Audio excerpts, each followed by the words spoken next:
আমি আপনাদের সামনে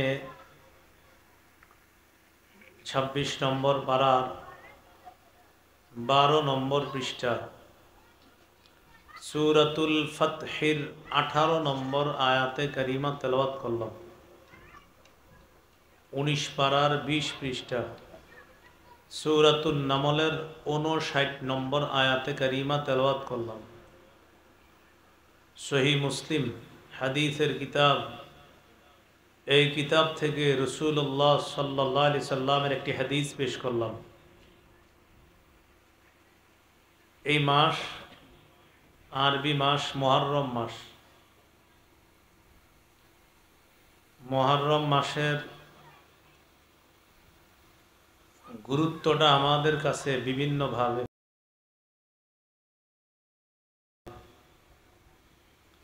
যেমন এই মাসের একটা দিন আছে 10ই মুহররম। এইটাকে কেন্দ্র করে আমরা 10 তারিখের আগে যা করার করি, এরপরে অনেকে ভুলে যাই 10ই মুহররম শেষ মানে মুহররম মাস শেষ। কিন্তু বাস্তবতা হলো মুহররম মাস পুরাটাই রোজা রাখার মাস। আপনি চাইলে কালকেও রাখতে পারেন। মুহররম মাসে রোজা রাখার অনেক ফজিলত। হাদিসের কিতাব তিরমিজি ৭৪১ নম্বর হাদিস, সহিহ মুসলিমের ১১২৬ নম্বর হাদিস। এই হাদিসগুলোর মধ্যে আসছে, এক ব্যক্তি আলী রাদিয়াল্লাহু তাআলা আনহুকে জিজ্ঞাসা করলেন, আইয়ু শাহরিন তা'মুরুনি আন আসুমা বা'দা রমাদান, রমজান মাসের পরে কোন মাসে আপনি আমাকে রোজা রাখার আদেশ করবেন? রমজানে তো রাখতেই হবে ফরজ রোজা, রমজান ছাড়া আর কোন মাসে আপনি আমাকে রোজা রাখতে বলবেন? আলী রাদিয়াল্লাহু তাআলা আনহু বললেন, আমি রাসূলুল্লাহ সাল্লাল্লাহু আলাইহি সাল্লামের কাছে বসা ছিলাম, তুমি যে প্রশ্ন আমাকে করলা, এই জাতীয় প্রশ্ন এক ব্যক্তি ছাড়া আর কাউকে করতে দেখি নাই। এক ব্যক্তি নবীরে এই প্রশ্নটা করছে, তুমি আমারে যে প্রশ্ন করছো। তো এক ব্যক্তি রাসূলুল্লাহ সাল্লাল্লাহু আলাইহি সাল্লামকে প্রশ্ন করছে, আইয়ু শাহরিন তা'মুরুনি আন আসুমা বা'দা রমাদান, রমজান মাস ছাড়া আর কোন মাসে আপনি আমাকে রোজা রাখার আদেশ করবেন? রাসূলুল্লাহ সাল্লাল্লাহু আলাইহি সাল্লাম বলেন, ইন কুনতা সাইমান ফাসুমিল মুহররম, তুমি যদি রোজা রাখো রমজান ছাড়া অন্য কোনো মাসে, তাহলে মুহররম মাসে রোজা রাখো। এখন বলেন মুহররম মাস কি শেষ? বলছে মুহররম মাসে রোজা রাখো। সহিহ মুসলিমের বর্ণনা ২৬৪৫ নম্বর হাদিস এবং ১১৬৩ নম্বর হাদিস মুসলিমের।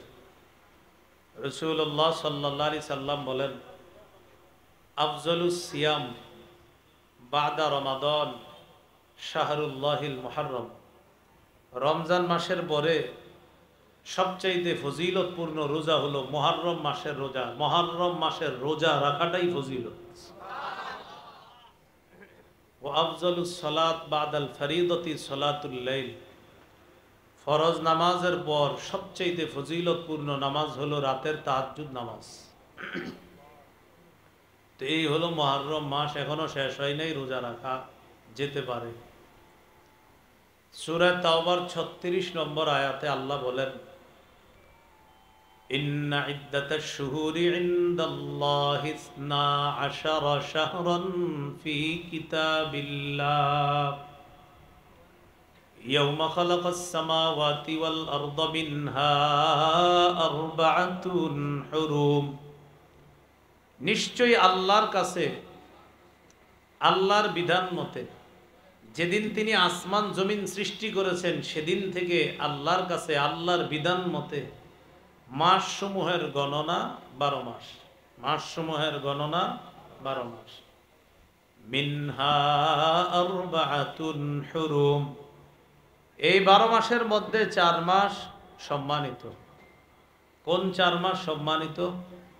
এটা হাদিসে আছে। সহিহ বুখারীর 3197 নম্বর হাদিস, রাসূলুল্লাহ সাল্লাল্লাহু আলাইহি সাল্লাম বলেন, আস-সানাতু ইসনা আশারা শাহরা, বছর হয় 12 মাসে, মিনহা আরবাআতুন হুরুম, এই 12 মাসের মধ্যে 4 মাস সম্মানিত, সালাসাতুন মুতাওয়ালিয়াত, 4 মাসের মধ্যে 3 মাস আবার ধারাবাহিক, যুলকাদা ওয়া যুলহিজ্জা ওয়াল মুহররম, জিলকাদ, জিলহজ, মুহররম, এই 3 মাস ধারাবাহিক 4 নাম্বার। ওয়া রজব, আরেকটা হলো রজব মাস। মাইকম্যান ভাই ইকু টিকু কিচ্ছু দিবেন না, আলাদা আওয়াজ দিবেন না, ইকু ফিকু আলাদা কোনো আওয়াজ দিবেন না, নরমাল। এই আমার নাম আরিফ বিন হাবিব, আমি যেরকম কথা কইতেছি এখন মাইকে যেমন এটাই শোনা যায়, আলাদা করেন না, আমি যেন মাইকে থাকি। অনেক সময় মাইকে এমন আওয়াজ করে মনে হয় যে কোন হুজুরে যে ওয়াজ করে আপনার বুঝবেন, এটা অমুক হুজুর গিয়ে দেখবেন না, এটা উনি না আরেকজন, এরকম।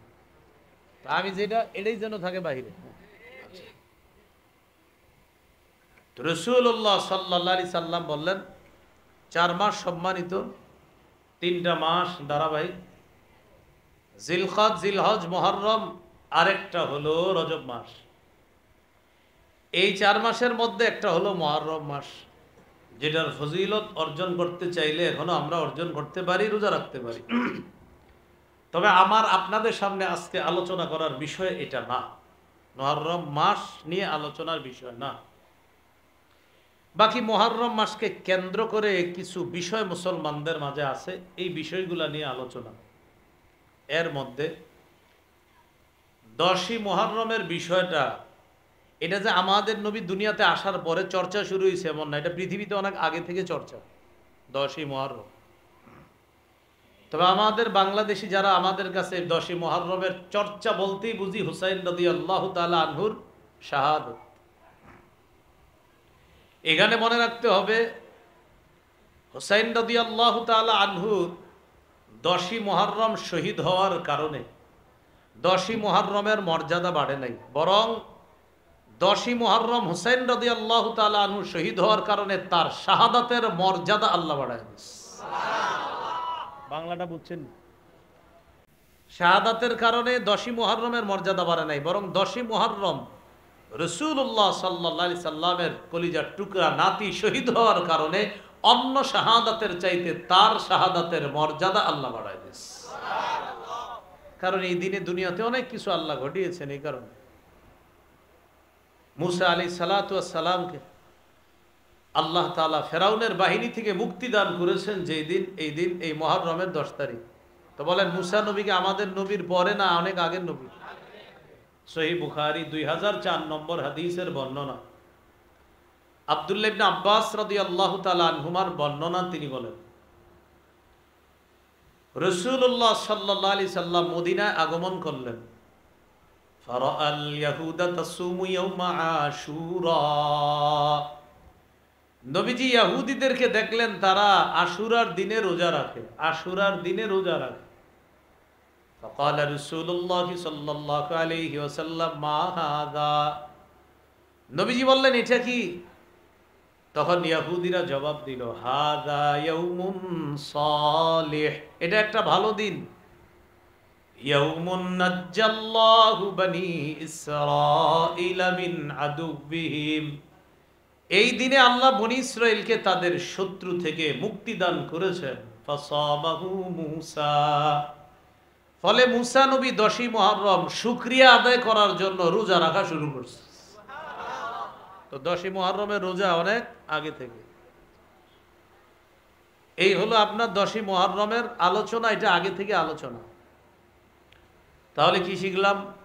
হুসাইন রাদিয়াল্লাহু তাআলা আনহুর শাহাদাতের কারণে মুহররমের 10 তারিখের মর্যাদা নতুন করে বাড়ে নাই, বরং মুহররমের 10 তারিখে হুসাইন রাদিয়াল্লাহু তাআলা আনহু শহীদ হওয়ার কারণে তার শাহাদাতের মর্যাদা আল্লাহ অনেক বেশি বাড়ায় দিয়েছে।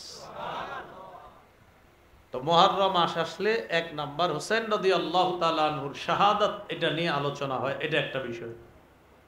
2, হুসাইন রাদিয়াল্লাহু তাআলা আনহুকে শহীদ করার পিছনে যারা যারা দায়ী, এর মধ্যে অন্যতম প্রধান একজন আসামির নাম ইয়াজিদ। ইয়াজিদ জালেম, তার জুলুম সম্পর্কে আলোচনা করা যেতে পারে। উবাইদুল্লাহ বিন জিয়াদ আরেকজন আছে সীমার, তাদের ব্যাপারে আলোচনা করা যাবে, এরা জালেম। এ হলো 2 নাম্বার। 3, ইয়াজিদের জুলুমকে কেন্দ্র করে তার বাবা নবীর সম্মানিত জলিলুল কদর সাহাবী আমিরে মুআবিয়া রাদিয়াল্লাহু তাআলা আনহুকে সমালোচনা করা, এটা অন্যায়, এটা হারাম। কথাটা বুঝছেন তো? হুসাইন রাদিয়াল্লাহু তাআলা আনহুকে আমরা মহব্বত করি, ভালোবাসি। হুসাইন রাদিয়াল্লাহু তাআলা আনহুর শাহাদাত আমাদেরকে কষ্ট দেয়, ব্যথা দেয়, আমাদের হৃদয়ে রক্তক্ষরণ তৈরি করে। হুসাইন রাদিয়াল্লাহু তাআলা আনহুকে যারা শহীদ করেছে এর মধ্যে অন্যতম একজন প্রধান হুকুমদাতা আসামি ইয়াজিদ। যদিও ইয়াজিদকে বিভিন্নভাবে বাঁচানোর চেষ্টা করা হয় না, ইয়াজিদ ও জালেম, জুলুম করেছে সন্দেহ নাই, তবে ইয়াজিদের জুলুমকে কেন্দ্র করে তার বাবা জান্নাতের সুসংবাদ প্রাপ্ত একজন সাহাবী এবং ওহির লেখক এবং প্রায় 60টার বেশি হাদিস বর্ণনাকারী একজন সাহাবীকে সমালোচনার পাত্র বানানো যাবে না। তিনি হলেন মুআবিয়া রাদিয়াল্লাহু তাআলা। মাথায় আসছে আপনাদের যে হুজুর জান্নাতের সুসংবাদ প্রাপ্ত উনিও, এটা আমাদের মাঝে একটা বিষয়। আমরা জান্নাতের সুসংবাদ প্রাপ্ত সাহাবী শুনলেই বুঝি 10 জন সাহাবী। আসলে 10 জন সাহাবীকে আশারায়ে মুবাশশারা বা জান্নাতের 10 জন সুসংবাদ প্রাপ্ত সাহাবী মানি হলো নবীজি অনেক সাহাবীদেরকে জান্নাতের সুসংবাদ দিছে, এর মধ্যে এক হাদিসে 10 জনের নাম বলছে। এক হাদিসে একসাথে কয়জনের নাম বলছে? ওই 10 জনের নাম এক হাদিসে বলে দেওয়ার কারণে তাদের উপাধি হয়ে গেছে, তাদের পরিচিতি হয়ে গেছে দুনিয়াতে আশারায়ে মুবাশশারা, মানে একসাথে 10টা নাম বলছিল নবীজি, ওই 10 জনও জান্নাতি, এজন্য তাদেরকে বলা হয় আশারায়ে মুবাশশারা। বাকি এই 10 জন ছাড়াও অসংখ্য বিক্ষিপ্ত হাদিসে নবী বলেছেন অমুকে জান্নাতি, তারা জান্নাতি, এই দলটা জান্নাতি, এরকমও বলছে। আমি মূল আলোচনা এবার ঢুকি। তাহলে কয়টা আলোচনা হলো? 3টা। একটা হুসাইন রাদিয়াল্লাহু তাআলা আনহুর শহীদ হওয়া, তার শাহাদাত আমাদেরকে ব্যথিত করে, আমাদের হৃদয়ে রক্তক্ষরণ হয়, পানি বন্ধ করে দেওয়া, কারবালার প্রান্তরে ছোট্ট মাসুম বাচ্চাকে পানি পান করতে না দেওয়া, নিঃসন্দেহে এগুলো জুলুম, কোনো সন্দেহ নাই। এটা হুসাইন রাদিয়াল্লাহু তাআলা আনহুর শাহাদাতকে কেন্দ্র করে জালেমদের জুলুম সম্পর্কে আলোচনা হবে, তার পবিত্র শাহাদত সম্পর্কে আলোচনা হবে। বাকি এই বিষয়ে কেন্দ্র করে রসুলের একজন জলিলুল কদর, একজন জান্নাতি সাহাবীর সমালোচনা করব না, শুনব না। বুঝতে পারছেন তো? এই হলো তৃতীয় বিষয়টা। এই জন্য আজকে আপনাদের সামনে আমার মূল আলোচনার বিষয় সাহাবীদের সমালোচনা করা হারাম। বলেন কি? সাহাবীদের সমালোচনা করা? আমি মূল আলোচনায় ঢুকতেছি। আলোচনার শুরুতে একটা ভূমিকা হিসাবে ইমাম শাফি রহমতুল্লাহ আলাইহির একটা কথা মনে রাখবো। ইমাম শাফি রহমতুল্লাহ আলাইহির কথাটা আমরা পড়াশোনা করব, আমরা মিলেমিশে মনে রাখার জন্য পড়ব। আগে আমি একটু বলি, আপনারা শোনেন। একটা কিতাব আছে, নাম মুখতাসারু তারিখি দিমাশক, দামেস্কের সংক্ষিপ্ত ইতিহাস। এই কিতাব কয়েক খণ্ডে, এর 3 নম্বর খণ্ডের 103 নম্বর পৃষ্ঠায় ইমাম শাফি রহমতুল্লাহ আলাইহির একটা বক্তব্য আছে। বক্তব্যটি হলো, ইন্নামাল ইসলামু কাদারিন লাহা বাবুন, ইসলাম হলো একটা বাড়ির মতো, এই বাড়ির একটা দরজা আছে। তাহলে বলেন তো, ইসলাম কিসের মতো? একটা বাড়ির কি আছে? দরজা। ইমাম শাফি বলেন, ফাবাবুল ইসলামি আস-সাহাবা, ইসলাম নামক বাড়ির দরজা হলো নবীর সাহাবীগণ। একটু আগে আমি আইসা মসজিদে ঢুকছি, মসজিদের দরজা ছিল বন্ধ। আসা মাত্র একটা ছেলে দরজা খুলে দিছে, তার মানে দরজা দিয়ে মসজিদে ঢুকতে হবে। আমরা ভিতরে নামাজ পড়লাম, এশার সালাত আদায় করলাম, তখন 2 দরজা বন্ধ রাখছে যেন মানুষ না যায়। আবার আপনাদের এই মঞ্চে আসলাম, বলেন তো দরজা খুলে না বন্ধ করে আসছি? দরজাটা খুলতে হয়েছে, তারপর আমি বের হয়েছি। ইসলাম নামক এই ঘর বা বাড়ি, এই বাড়ির একটা দরজা আছে, এই বাড়ির দরজা হলো সাহাবী। ইসলাম নামক ঘরে ঢুকতে হলে সাহাবী লাগবে। কারা লাগবে? তো তাদের যদি সমালোচনাই করেন তো ঘরে ঢুকবেন কেন? তাহলে আপনারা বুঝে থাকলে বলেন, যেন আগামীকাল আরো 10 জনকে শিখাইতে পারেন ইসলাম কিসের মতো? একটা বাড়ির মতো। এই বাড়ির কি আছে? এই দরজা দিয়ে ইসলাম নামক ঘরে ঢুকতে হলে দরজার নাম কি? এবার ইমাম শাফি কি বলে দেখেন, ফামান আদাস সাহাবা, ইন্নামা আরাদাল ইসলাম কামান নাক্কারাল বাবা ইউরিদু দুখুলাদ দার। যে ব্যক্তি নবীর সাহাবীদেরকে কষ্ট দেয় সে কেমন যেন ঘরের দরজা ছিদ্র করে ঘরে প্রবেশ করতে চায়। যে ব্যক্তি নবীর সাহাবীদেরকে কষ্ট দেয়, আর সাহাবী মানে হলো ইসলাম নামক ঘরের দরজাকে কষ্ট দেওয়া, নবীর সাহাবীদেরকে কষ্ট দেওয়া মানে ঘরের দরজা ছিদ্র করে ডাকাতের মতো ইসলাম নামক ঘরে প্রবেশ করার চেষ্টা করা। বলেন তো, দরজা ছিদ্র করে কি ভদ্র মানুষ প্রবেশ করে? হ্যাঁ, দরজা ছিদ্র করে। আর ভদ্র মানুষ তো দরজা ছিদ্র করে ঢুকবে না, উনি সুন্দরভাবে ঢুকবে। তাহলে এক অংশ আমি, বাকি অংশ আপনারা বলবেন ইসলাম কিসের মতো? বাড়ির কি আছে? এই দরজা কারা? যারা সাহাবীদেরকে কষ্ট দেয় তারা কেমন যেন দরজা কি করে? আল্লাহ আমাদেরকে ইসলাম নামক ঘরের দরজা ছিদ্র করার নামক অপরাধ থেকে হেফাজত করে। এই হলো আজকের আলোচনার ভূমিকা। এবার মূল আলোচনায় ঢুকি। প্রথম কথা, সাহাবায়ে কেরামের প্রতি আল্লাহ খুশি। সুবহানাল্লাহ। সূরাতুল ফাতহি 18 নম্বর আয়াত, 26 পারা 12 নম্বর পৃষ্ঠা আল্লাহ তাআলা বলেন, লাকাদ রাদিয়াল্লাহু আনিল মুমিনিনা ইয ইউবাইউনাকা তাহতাশ শাজারা। নবী, যারা আপনার কাছে গাছের নিচে আপনার কাছে বায়াত হয়েছে আপনার সাহাবীরা, তাদেরকে জানায়া দেন অবশ্যই আল্লাহ তাদের প্রতি খুশি হয়ে গেছে। ভাই, আমি আপনাদেরকে সরল মনে জিজ্ঞাসা করতে চাই, যাদের প্রতি আমার রব খুশি তাদেরকে নিয়ে আমার সমালোচনার কি আছে? যাদের প্রতি আমার রব খুশি তাদের সমালোচনা করার কি যোগ্যতা আমার? তা আল্লাহ তাআলা বলেন, যারা আপনার কাছে গাছের নিচে বায়াত হয়েছে আল্লাহ তাদের প্রতি খুশি হয়ে গেছে। ফাআলিমা মা ফি কুলুবিহিম, তাদের মনের কি খবর, কি ব্যথা, কি কথা সব আল্লাহ জেনে নিয়েছে। ফাআনজালাস সাকিনাতা আলাইহিম, নবী জানায়া দেন আল্লাহ তাদের উপর সাকিনা, প্রশান্তি নাজিল করবে। ওয়া আসাবাহুম ফাতহান করিবা, আল্লাহ তাদেরকে নিকটতম বিজয়ের মাধ্যমে পুরস্কৃত করেছেন। তাহলে এক নাম্বার আজকের আলোচনা শিখলাম, সাহাবীদের প্রতি খুশি কে? অন্য আয়াতে আছে রাদিয়াল্লাহু আনহুম ওয়া রাদু আন, আল্লাহ বলেন আল্লাহ সাহাবীদের প্রতি খুশি, সাহাবীরাও আল্লাহর প্রতি খুশি। দুই দল, দুই দলের প্রতি খুশি। আল্লাহ সাহাবীদের প্রতি খুশি আর সাহাবীরা আল্লাহর প্রতি খুশি। দেখেন, রব যার প্রতি খুশি, যারা রবের প্রতি খুশি, আমাদের কি টেনশন তাদেরকে নিয়ে? বলেন, আমরা তো তাদের শুধু প্রশংসা করতে পারি। রব যাদের প্রতি খুশি আমরা তাদের শুধু প্রশংসা করতে পারি যে রব তাদের প্রতি খুশি। এ হলো প্রথম কথা। দ্বিতীয় কথা, সাহাবীদের রুকু সেজদার প্রশংসা আল্লাহ করছে। আপনারা আজকে এসে পড়ছেন, আমিও বললাম, কই আমগো রুকু সেজদার তো প্রশংসা আল্লাহ করেনি। আমগোটা কবুল হয়েছে কিনা এই টেনশনই তো সারা জীবন থাকতে হয়, যে আমার রুকু কবুল হলো কিনা, আমার সেজদা কবুল হলো কিনা, এই টেনশনে থাকতে হয় যে এসা পড়ছি, কে জানে কি পড়ছি, কবুল হয়েছে কিনা। আর আল্লাহ বলেন, হাবিব আপনার সাহাবীদের রুকু সেজদা গুলা এগুলা আপনি একটু দেখবেন, তাদের রুকু দেখবেন, তাদের সেজদা দেখবেন, তারা রুকু সেজদার মাধ্যমে আমি আল্লাহর ফজিলত আর সন্তুষ্টি কামনা করে। অথচ আমার আপনার রুকুর মধ্যে কত দুনিয়াবি টেনশন ঢুকে। রুকুতে গেলে দোকানের কথা, সেজদায় গেলে জমি জামার কথা, কত কিছু। আর আল্লাহ বলে, নবী আপনার সাহাবীরা রুকু সেজদা করে আমার থেকে ফজিলত আর আমার সন্তুষ্টি অর্জন করার জন্য।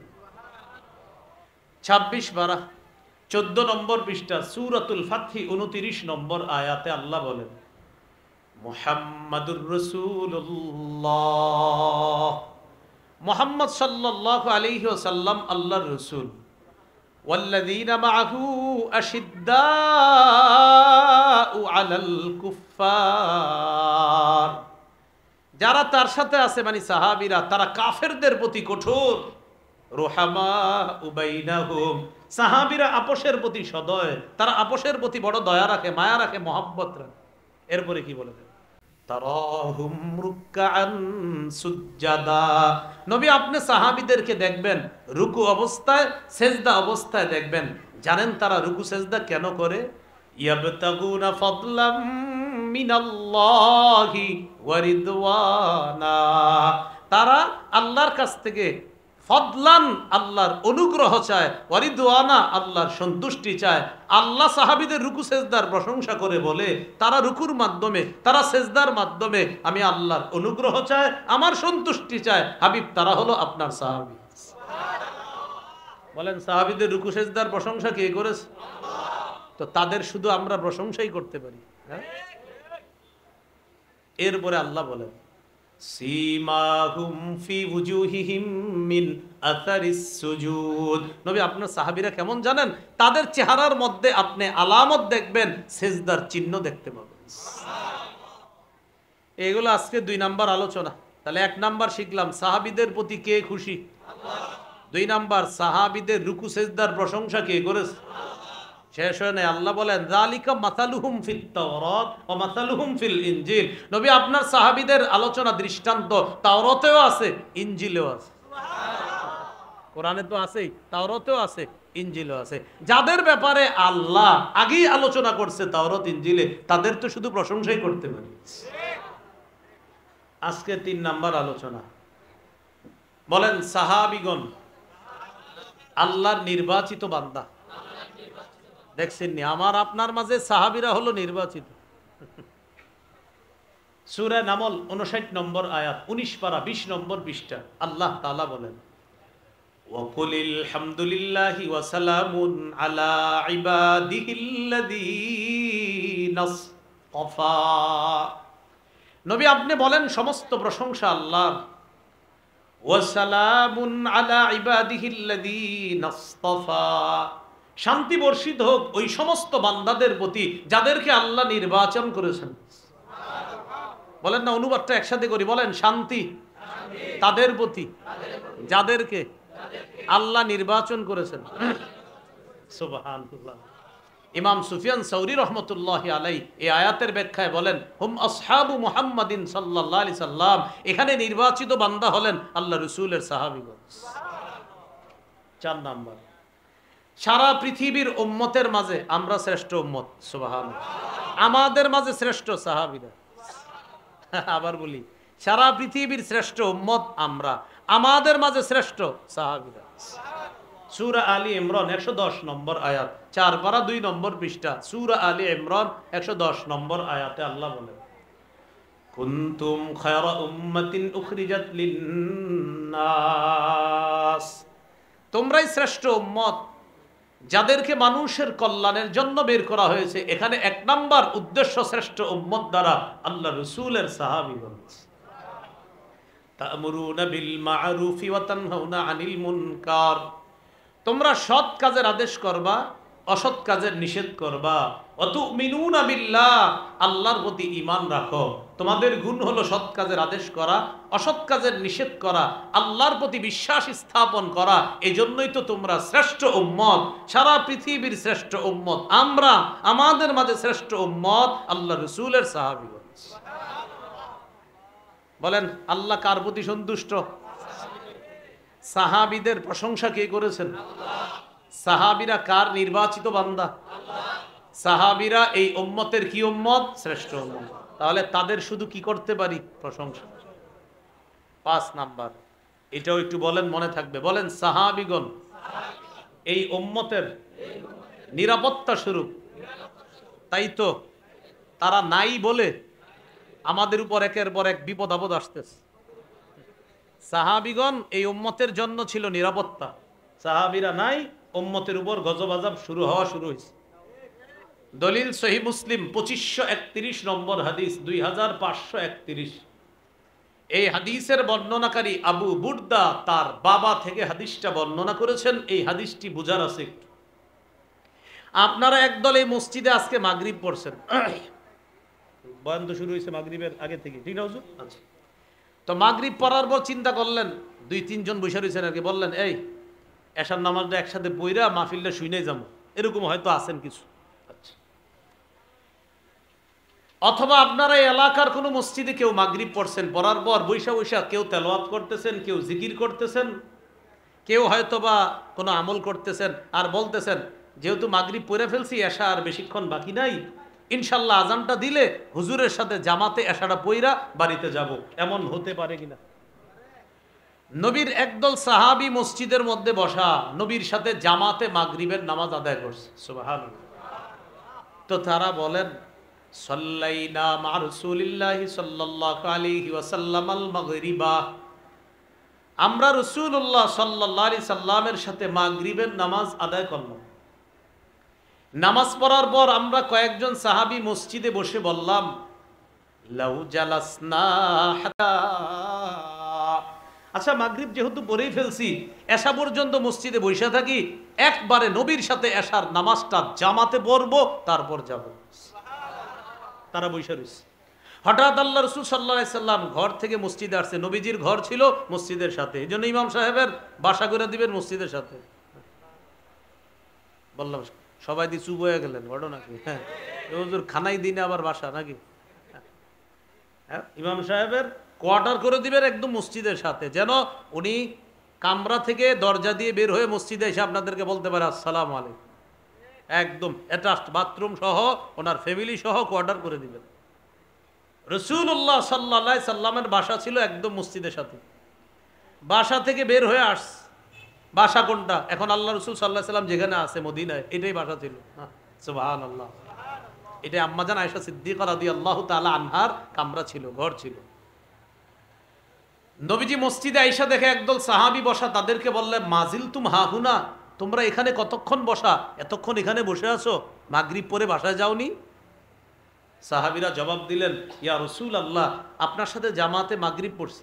মাগরিবের পরে আমরা নিয়ত করলাম, যেহেতু মাগরিব হয়ে গেছে, একটু পরে আল্লাহ চাইলে এশার নামাজের আজান হবে, আমরা নাজলিসু হাত্তা নুসাল্লিয়া মা'কাল ইশা, এশা পর্যন্ত বসে থাকবো, এশার নামাজের সময় হবে, নিয়ত করছি আপনার সাথে এশা পড়ব, তারপর মসজিদ থেকে বের হব।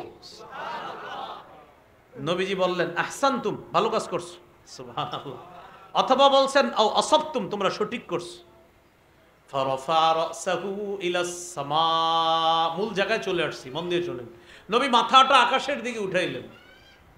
ওয়া কানা কাসীরাম মিম্মা ইয়ারফাউ রাসাহু ইলাস সামা,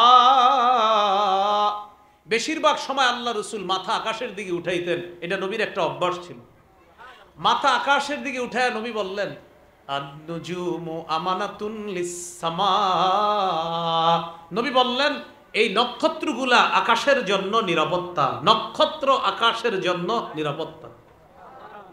ফাইযা যাহাবাতিন নুজুম আতাস-সামাআ মা তুআদ, আকাশের নক্ষত্রগুলো যখন বিদায় নিবে, নক্ষত্র যখন চিরতরে বিদায় নিয়ে নিবে, আকাশের উপর ওয়াদা চলে আসবে, মানে আকাশ ফেটে যাবে, কিয়ামত ঘটে যাবে।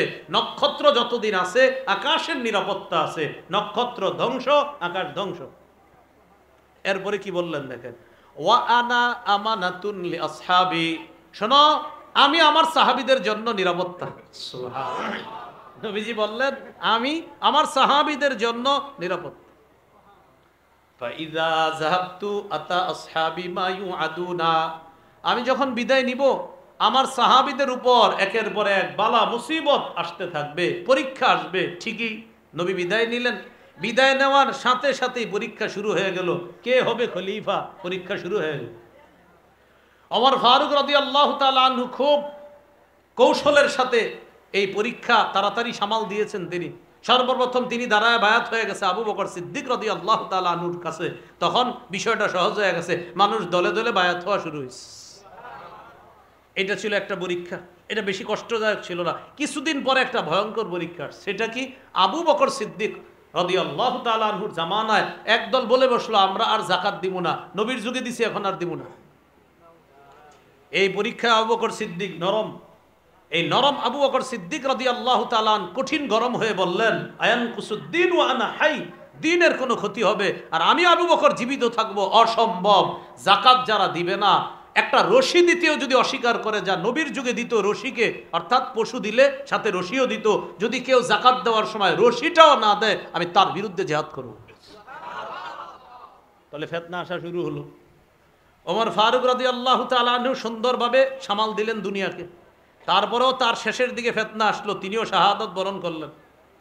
ওমর ফারুক রাদিয়াল্লাহু তাআলা আনহু অত্যন্ত সুনামের সাথে পরিচালনা করার পর, তিনি শহীদ হওয়ার পর শাসন ক্ষমতা চলে আসলো ওসমান গনি রাদিয়াল্লাহু তাআলা আনহু, তিনি খলিফা হলেন।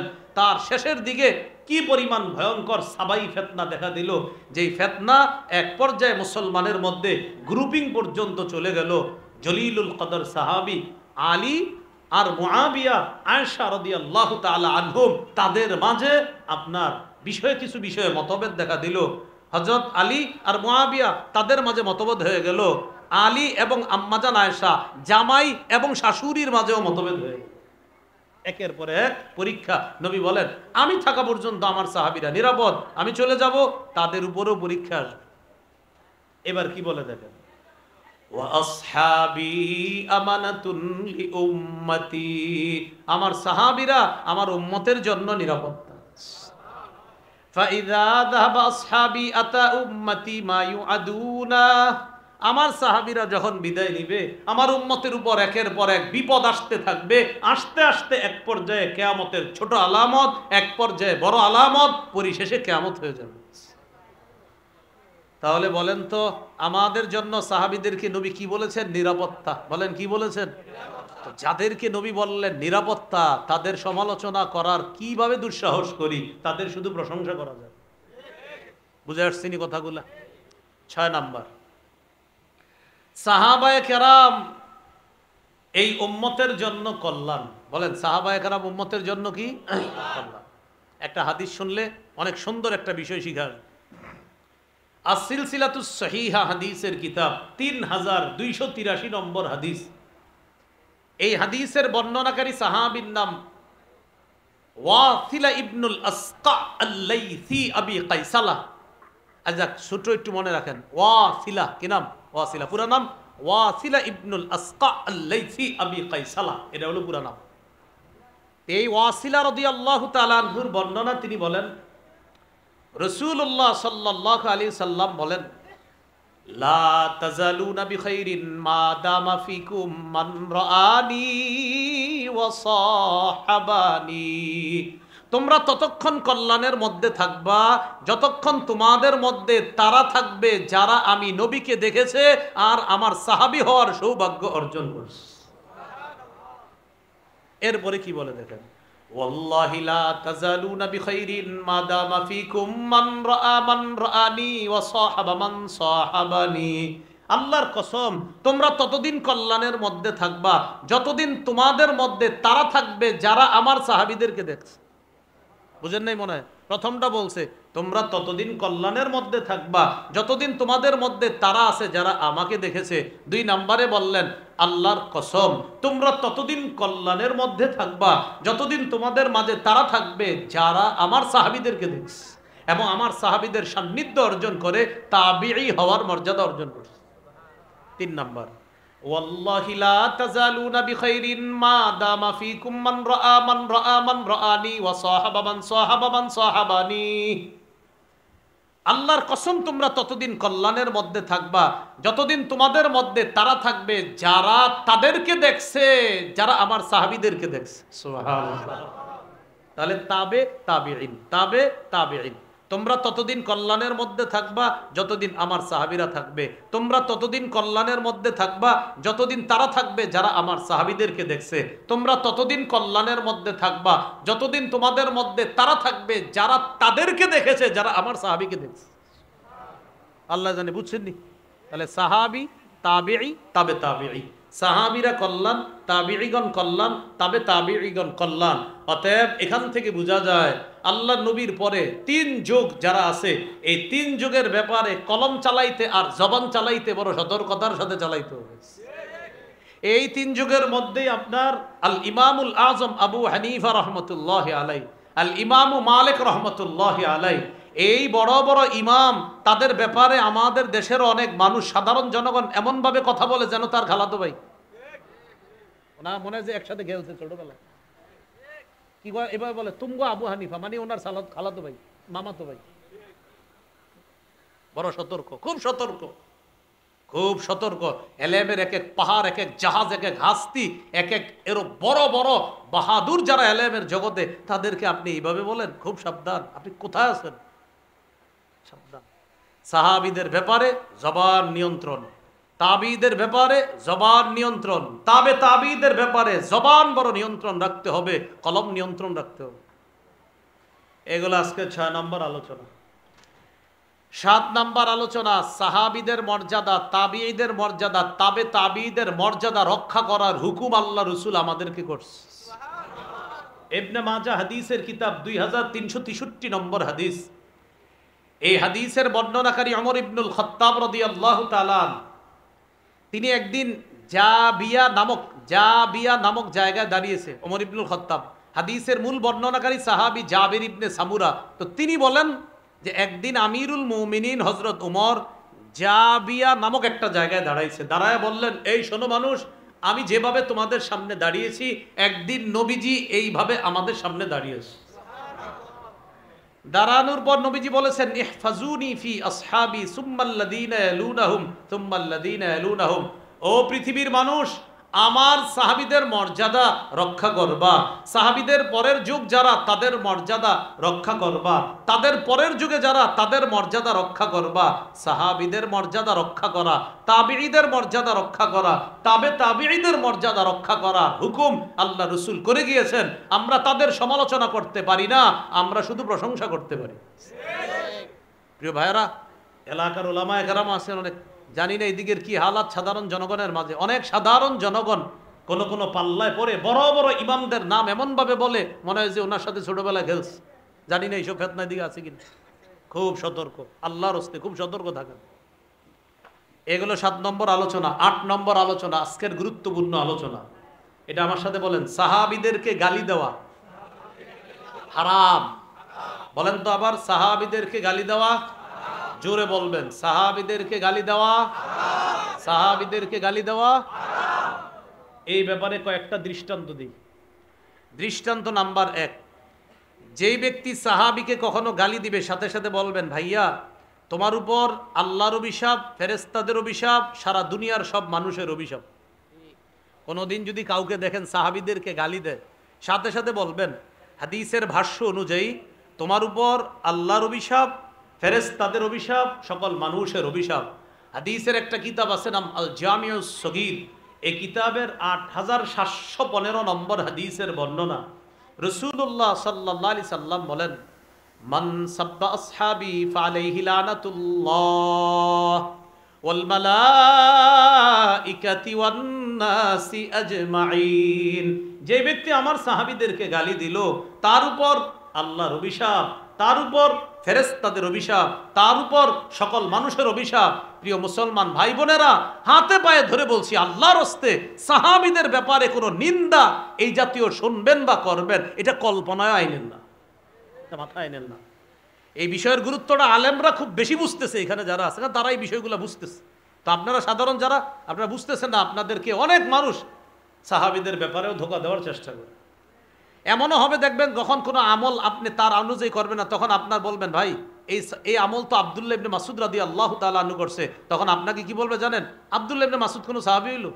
নাউজুবিল্লাহ।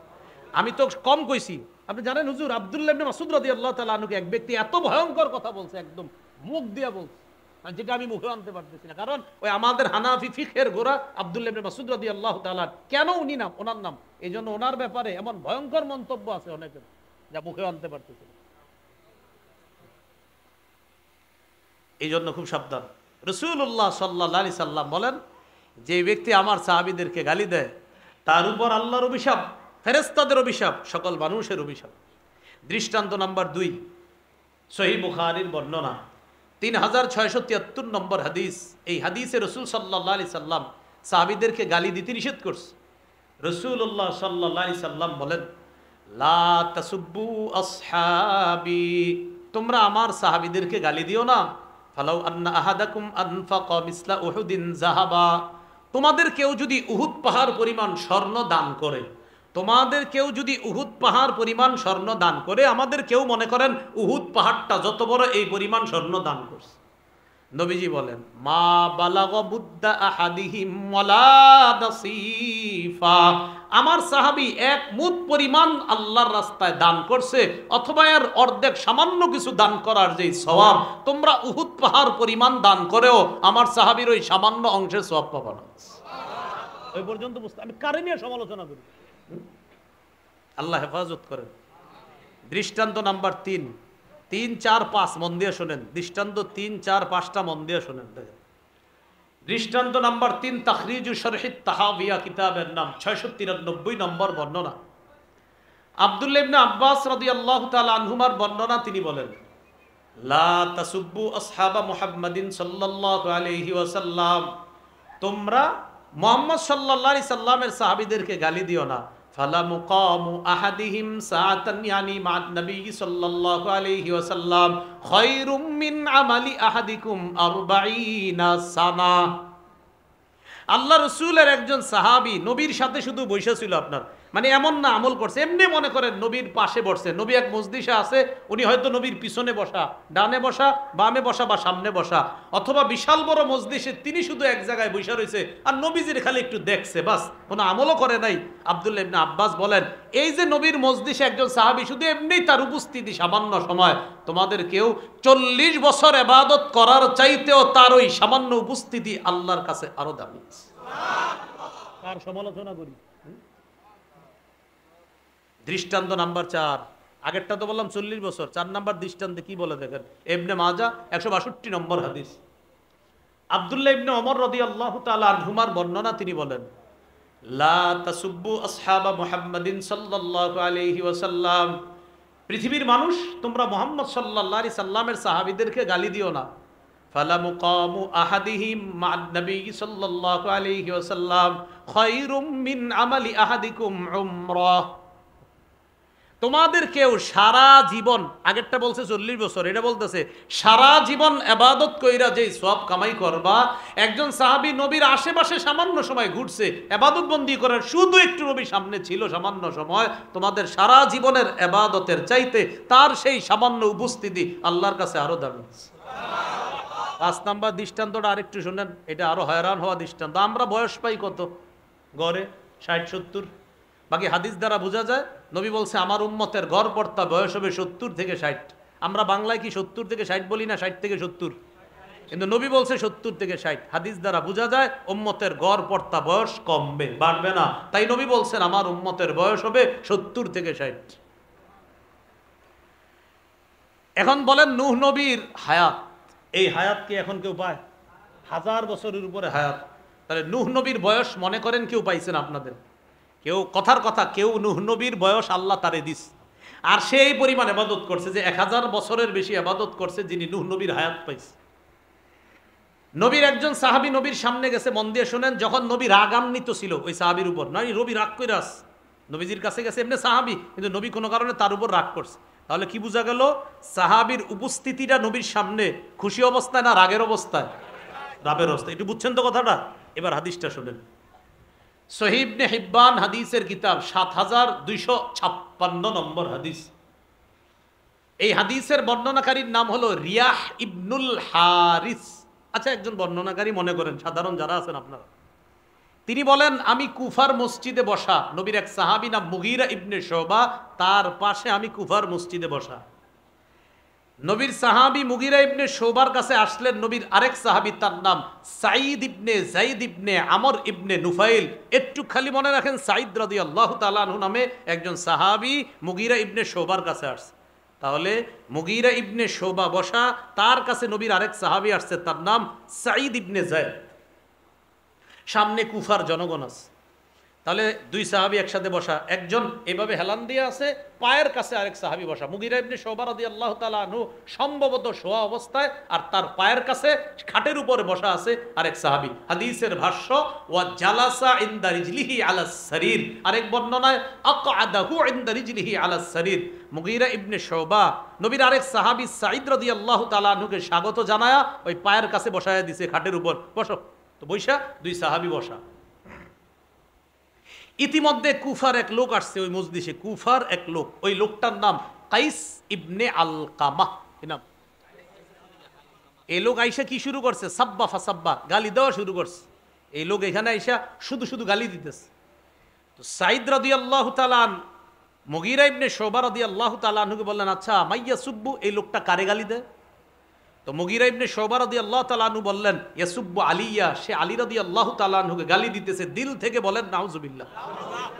সে কাকে গালি দিতেছে? হযরত আলী রাদিয়াল্লাহু তাআলা আনহু।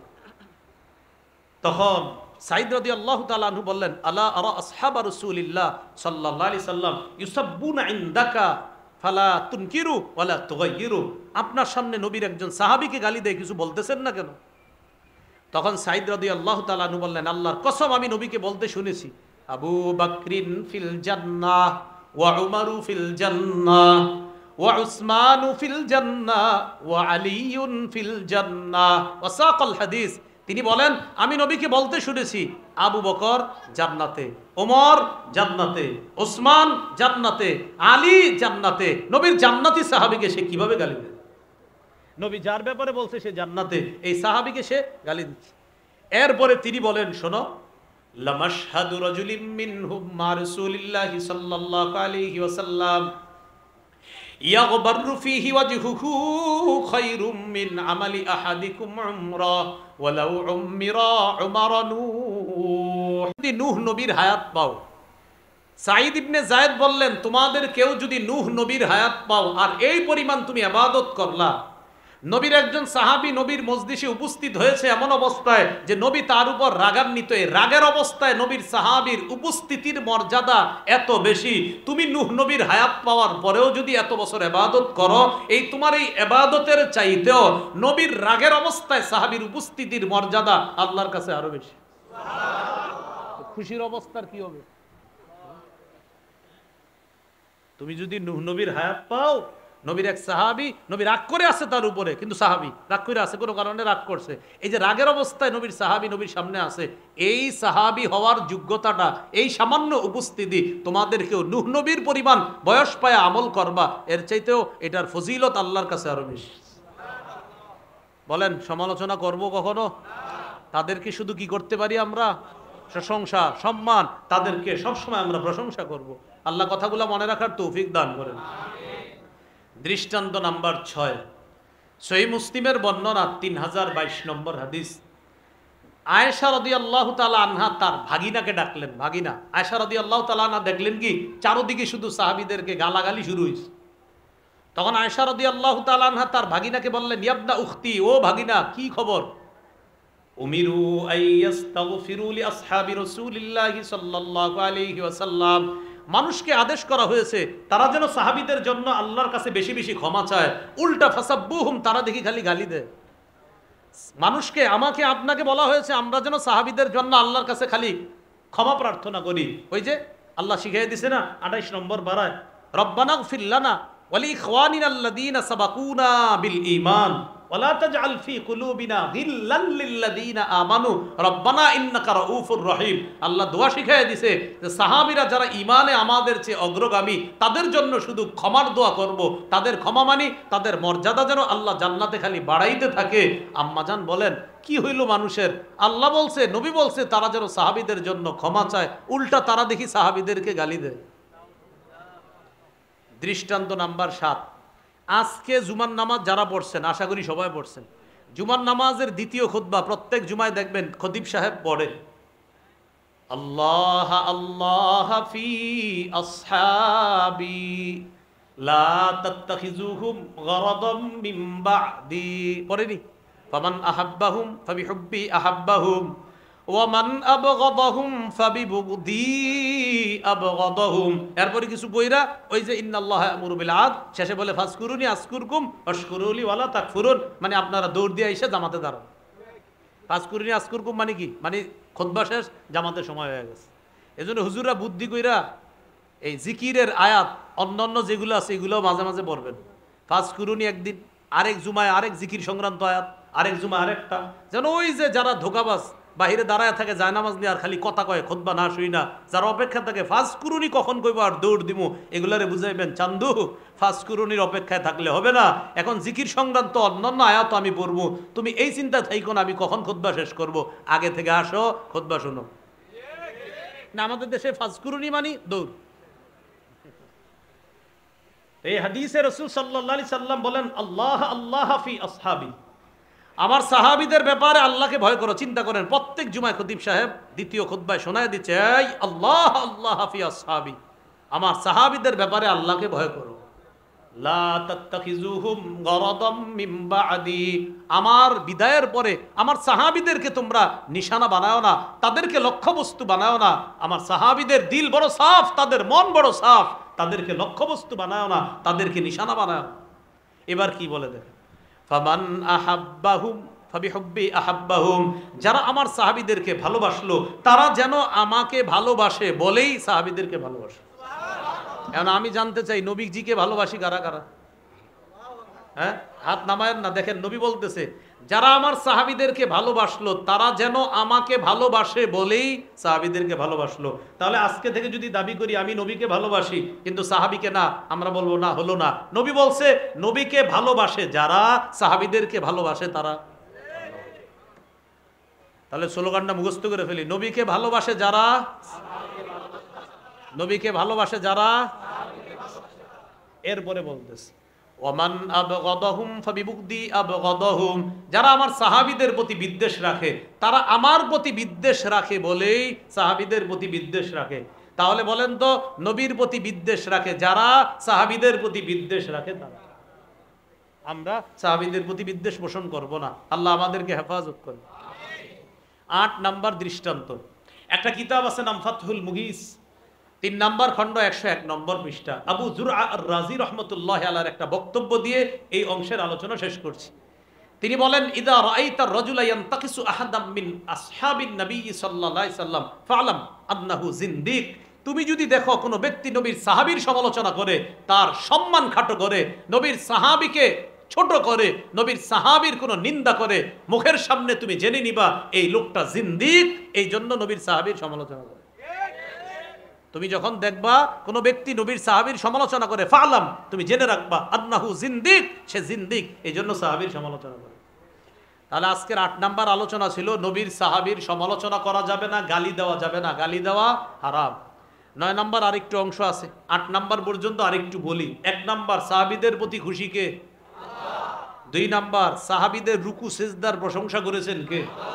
3 নাম্বার কারা জানি আল্লাহ নির্বাচিত বান্দা? এই উম্মতের শ্রেষ্ঠ কারা? এই উম্মতের নিরাপত্তা কারা? এই উম্মতের কল্যাণ কারা? এই উম্মতের কল্যাণ সাহাবী আর তাবিঈন, তাদের মর্যাদা রক্ষা করার আদেশ করেছেন নবী। বলেন মর্যাদা রক্ষা করার আদেশ করেছেন কে? এই হলো 7 নাম্বার আলোচনা। 8 নাম্বার ছিল সাহাবীদেরকে গালি দেওয়া হারাম। এখান থেকে 8টা দৃষ্টান্ত আমরা জানলাম। এবার আসি 9 নম্বর সর্বশেষ আলোচনা। সাহাবীদের সমালোচনা করতে গিয়ে একজন সাহাবীকে বেশি টার্গেট করা হয়, তার নাম আমিরে মুআবিয়া রাদিয়াল্লাহু তাআলা। কোন সাহাবী? অথচ আমিরে মুআবিয়া রাদিয়াল্লাহু তাআলা আনহুর যুগে ইসলামের কি পরিমাণ উন্নতি সাধন হয়েছে এটা যদি আপনি পড়েন, ইসলামের ইতিহাস যদি আপনি পড়েন, আপনি পুরো চেঞ্জ হয়ে যাবেন। সর্বনাশ বলে কি? কার জামানায়? আমিরে মুআবিয়া। ওমর ফারুক রাদিয়াল্লাহু তাআলা আনহুর জামানায় ফিলিস্তিন মুসলমানদের হাতে আসে। সর্বপ্রথম গভর্নরের নাম আবু উবাইদা ইবনুল জাররাহ। তিনি ইন্তেকাল করলেন, তারপরে আরেকজন গভর্নর হয়, তিনিও ইন্তেকাল করলেন, তারপর আরেকজন গভর্নর, তিনিও ইন্তেকাল করলেন। 19 হিজরিতে আমিরে মুআবিয়া সিরিয়ার গভর্নরের পুরা পদ পেয়ে যান। তিনি গভর্নরের পদ পাওয়ার পর পুরা সিরিয়া মুসলমানদের হাতে চলে আসে। এই আমিরে মুআবিয়া রাদিয়াল্লাহু তাআলা আনহু সম্পর্কে তিরমিজির 3842 নম্বর হাদিসের বর্ণনা। রাসূলুল্লাহ সাল্লাল্লাহু আলাইহি সাল্লাম বলেন, আল্লাহুম্মা জাআলহু হাদিয়াম মাহদিয়া ওয়াহদি বিহি।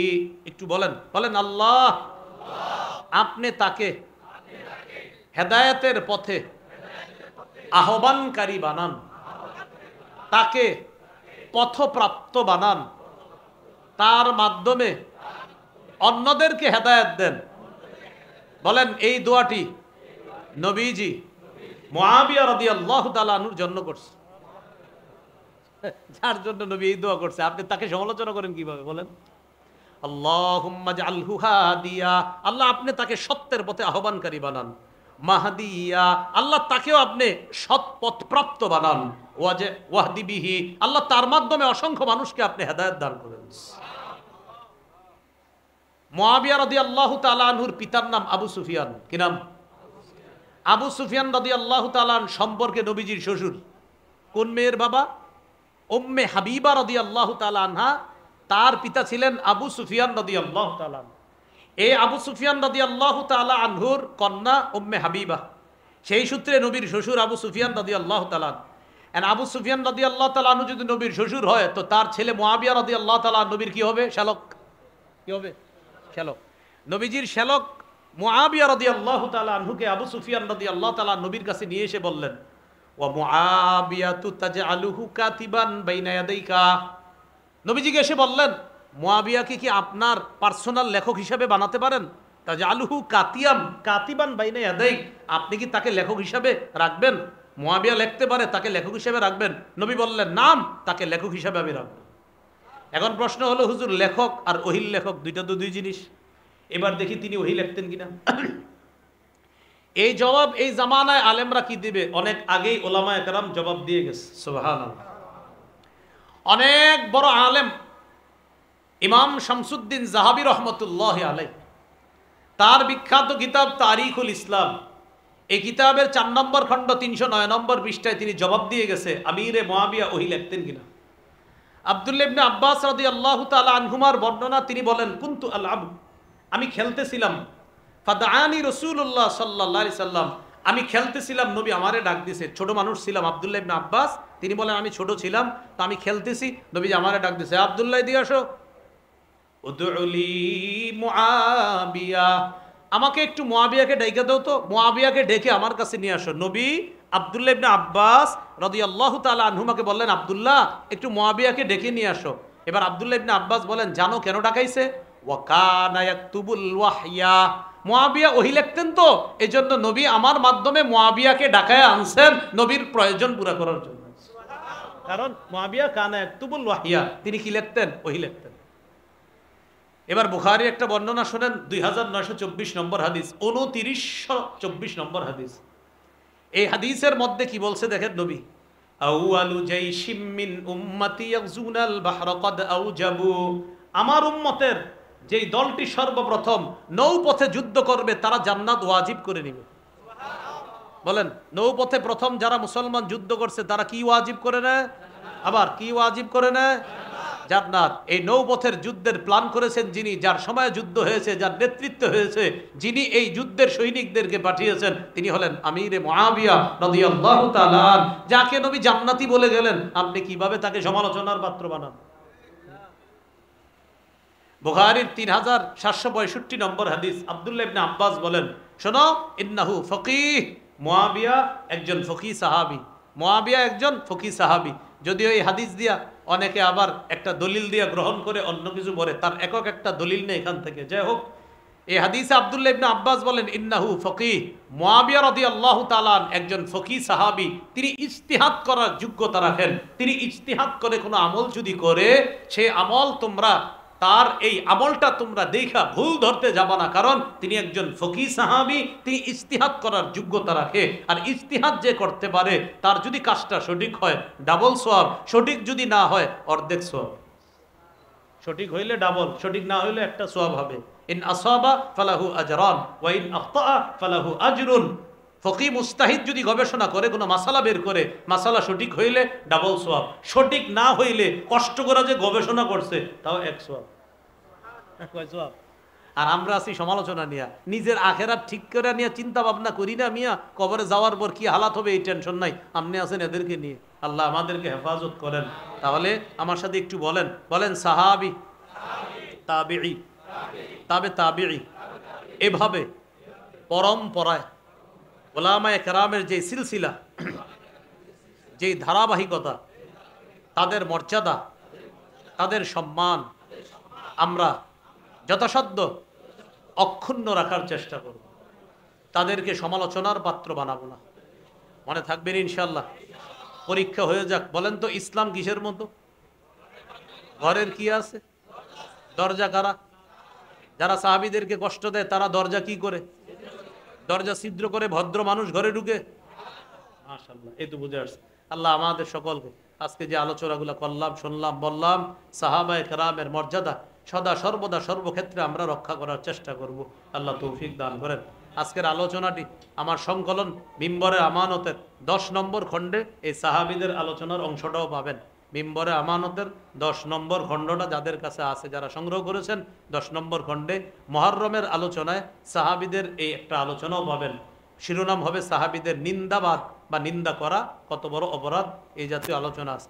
ড্রাইভার ভাই কিতাব নিয়ে এসেছে, 1 থেকে 10 খণ্ড আছে মিম্বরে আমানত। যাদের প্রয়োজন হয় ড্রাইভারের কাছ থেকে আপনারা সংগ্রহ করবেন, গাড়ির কাজ না ভেঙে, কি না ভেঙে, গাড়ির কাজ না ভেঙে সংগ্রহ করবেন। প্রথম খণ্ড